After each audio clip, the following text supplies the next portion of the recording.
प्रतिदिन अपने मस्तिष्क में दिव्य संस्कार भरने चाहिए। टाइम नहीं मिले तभी भी, टाइम नहीं मिलता तभी भी आप भोजन के लिए समय निकाल लेते, टाइम नहीं मिलता है पानी पीने के लिए समय निकाल लेते, टाइम नहीं मिलता है तो शयन के लिए समय निकाल लेते, टाइम नहीं मिलता है तभी भी कपड़ा बदलने को समय निकाल देते। ऐसे ही आप विचार बदलने को समय निकालिए।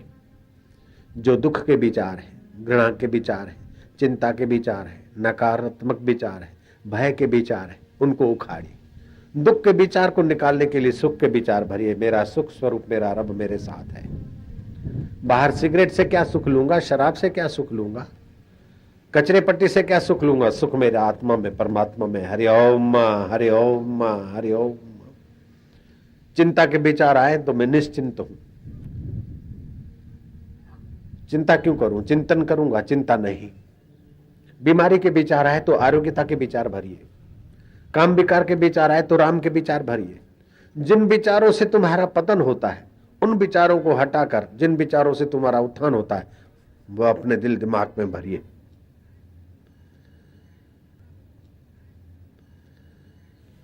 उन दिव्य विचारों से आपका जीवन दिव्य होने लगेगा।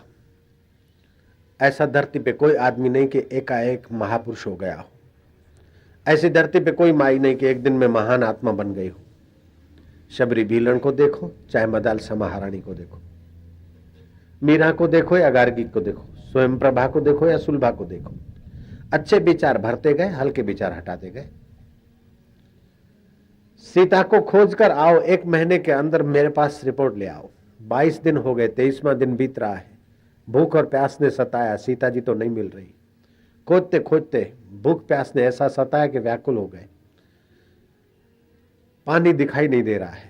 पेड़ पर चढ़े हनुमान, दूर दूर नजर घुमाई, हाथ की चजली बनाकर देखा कि कहीं वृक्षों के इर्द गिर्द पक्षियों का अनजान है, चलो वहां पानी होगा।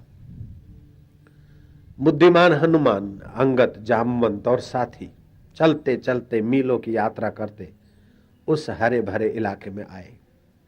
सन्नाटा था, कुछ हरे भरे वृक्ष थे, एक आश्रम था। देखा कि एक योगिनी ध्यान कर रही। योगिनी ने आंख खोली और तुरंत कहती है, वो योगिनी कहती है कि तुम हनुमान हो क्या? तुम रामदूत हनुमान सीता को खोजने के लिए निकले हो? थके प्यासे हो, पानी पीने के लिए आए हो? हनुमान जी टकुर टकुर देखने लगे, हाथ जोड़कर।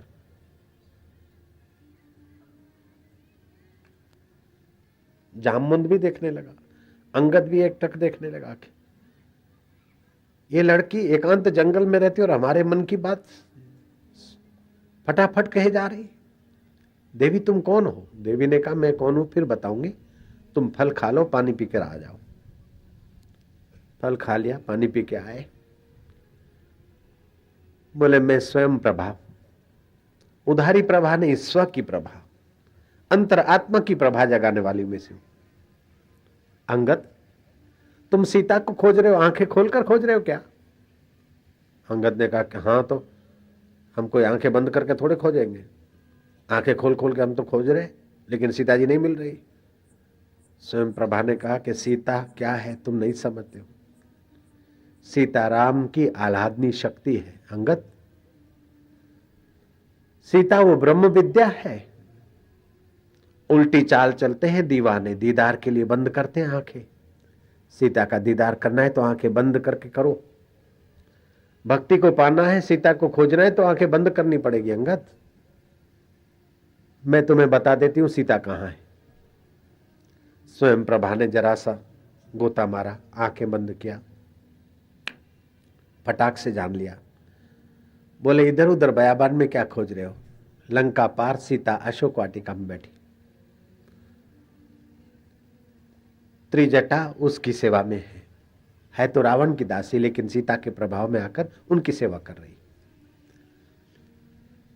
हनुमान दंग रह गए कि देवी ये तुमने कैसे जाना?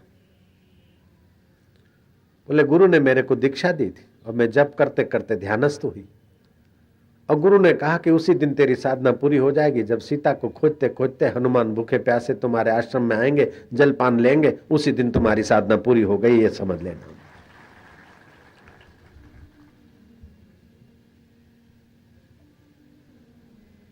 अब दरिया पार कैसे जाएंगे? दरिया के किनारे जाते जाते हमको 15 दिन लग जाएंगे। स्वयं प्रभा बोलती, डरो मत, मैं तुमको मदद करती हूं।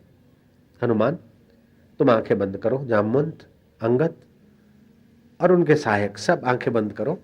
मैं अपने योग बल से चुटकी देर में ही तुम्हें समुद्र किनारे पहुंचा देती हूं। सब ने आंखें बंद की और स्वयं प्रभा ने अपनी योग शक्ति का उपयोग करते हुए संकल्प फेंका।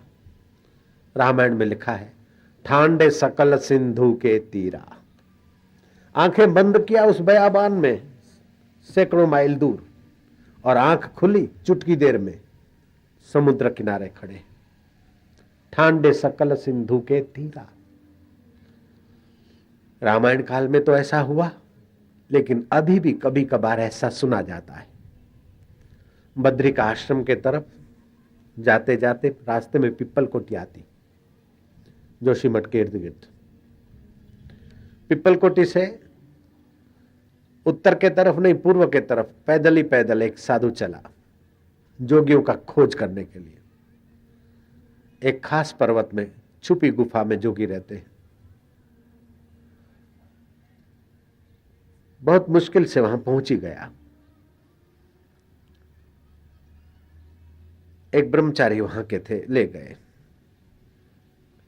बड़ा चट्टान 4 आदमी हटा सके ऐसी चट्टान ब्रह्मचारी ने हटाई और अंदर उतरे। देखा तो जोगी लोग ध्यानस्थ। बोले, लो ये जोगियों के दर्शन हो गए, अब जाओ। बोले, मैं यहां रहूंगा। बोले, यहां नहीं रहने देंगे तुमको। अगर रहोगे तो यहां ऐसी शक्ति है कि तुमको उठाकर वहीं पहुंचा देगी जहां से तुम चले थे। युवक ने सोचा, चलते चलते तो 6 महीने हो गए, ऋषिकेश से चल के आया यात्रा करते करते। अगर वहीं पहुंचा देंगे तो भी किराया बचेगा, मेहनत बचेगी। रहने दिया तो ऐसे सिद्ध पुरुष है, आप भले जाओ। ब्रह्मचारी चला गया। गैबी आवाज आया। बड़े बड़े मोटा विशाल शरीर था, समाधि में बैठे पुरुष थे। ब्रह्मचारी से पूछा कि ये कब के हैं? बोले, कोई 2000 वर्ष है, कोई 5000 वर्ष पहले के, कोई सतयुग के समय के। यहां सब लोग नहीं आ पाते, अब तुम चलो, नहीं तो यहां की शक्ति तुमको फेंक देगी वहीं। बोले, कोई बात नहीं। इतने में आवाज आया कि कलयुग का आदमी इधर कैसे आ गया? महाराज दर्शन करने को जाओ। गए नहीं, ब्रह्मचारी चले गए। अब उस पुरुष ने देखा कि अंधेरा हो रहा है, रात हो रही है, सजाग रहे, कौन सी शक्ति उठा के ले जाती है देखो।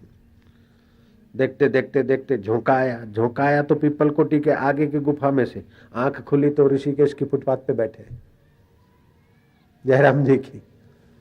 ऐसे ही जूनागढ़ में गिरनार है, वहां भी कभी कभार कोई ऐसा पुरुष मिल जाता है, दिव्य गुफाओं में चले जाते। और फिर दिव्य गुफा में से रहने की आदत का, बोले जाओ, नहीं महाराज रहने दो। झोंका आया तो बाहर पहुंच गए। सितारों से जहां कुछ और भी है, इश्क के इम्तिहान कुछ और भी है। बहुत सारी सृष्टियां ऐसे गुप्त भी है। जैसे तुम इस दुनिया में रहते हो, इस दुनिया में रहते हो भी नई दुनिया सपने की तुम देख लेते हो। सोए हो पलंग पे, रायपुर के पलंग पे, और सपना दिख रहा है कि मैं अमृतसर पहुंचा हूं। सच्ची दरबार की जय। बन जाता है कि नहीं बन जाता है? सोए हैं रायपुर के पलंग में और हरिद्वार में नहा रहे हैं। अगर गंगा जी में पलंग जाता तो बह जाता, और गंगा जी पलंग पे आती तो भी डूब जाता। लेकिन तुमने स्वप्न में गंगा जी भी बना दी, पलंग भी बना दिया, पंडे भी बना दिए और प्रसादी भी बना दी। तो तुम्हारे आत्मा में दिव्य शक्तियां हैं। खाली पेट भरकर जिंदगी खराब करने के लिए तुम्हारी जिंदगी नहीं है।